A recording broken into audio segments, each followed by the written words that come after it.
आणि महत्त्वाची बातमी, काँग्रेस नेते संग्राम थोपटे यांचा भाजप प्रवेश जवळपास निश्चित झालेला आहे। थोपटे रविवारी काँग्रेसचा राजीनामा देणार अशी माहिती सूत्रांकडून मिळते। सोमवारी संग्राम थोपटे यांची अमित शहांसोबत बैठक झाल्याची माहिती सूत्रांकडून मिळत आहे। त्यामुळे संग्राम थोपटेंचा भाजप प्रवेश जवळपास निश्चित मानला जातो। अधिक माहिती आपण घेऊयात आमचे प्रतिनिधी प्रदीप कापसे यांच्याकडून। प्रदीप, संग्राम थोपटे हे भाजपमध्ये प्रवेश करणार अशी चर्चा।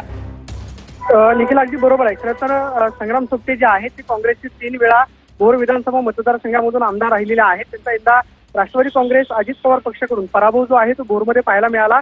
आज त्यांनी भोरमध्ये त्यांच्या प्रमुख कार्यकर्त्यांची बैठक जी आहे ती बोलावलेली आहे आणि या बैठकीमध्ये कदाचित त्यांच्या राजीनाम्याचा निर्णय जो आहे तो होऊ शकतो। येत्या रविवारी ते आपल्या काँग्रेस सदस्यत्व पदाचा राजीनामा जे आहे ते देऊ शकतात। मात्र त्यांचा भाजप प्रवेश जो आहे तो जवळपास निश्चित मानला जातोय। 22 तारखेला कदाचित त्यांचा मुंबईमध्ये भाजपच्या वरिष्ठ नेत्यांच्या उपस्थितीमध्ये पक्षप्रवेश जो आहे तो होऊ शकतो। मात्र त्यांच्या खरं तर काँग्रेस पक्ष सोडण्याच्या हालचालीमुळे काँग्रेस गोटामध्ये सुद्धा हालचाली वाढलेल्या आहेत। पुण्यातल्या काँग्रेस भवनमध्ये जिल्हाध्यक्षांनी प्रमुख पदाधिकाऱ्यांची तातडीची बैठक जी आहे ती बोलावलेली आहे। संग्राम थोपटे यांनी जर कदाचित भाजपमध्ये पक्षप्रवेश केला तर काँग्रेसचं पुणे जिल्ह्यामध्ये मोठं नुकसान होताना आपल्याला पाहायला मिळू शकतं। कारण संग्राम थोपटे यांचा राजकीय इतिहास जर बघितला तर त्यांचे वडील जवळपास 6 वेळा काँग्रेसमधून आमदार राहिलेले होते।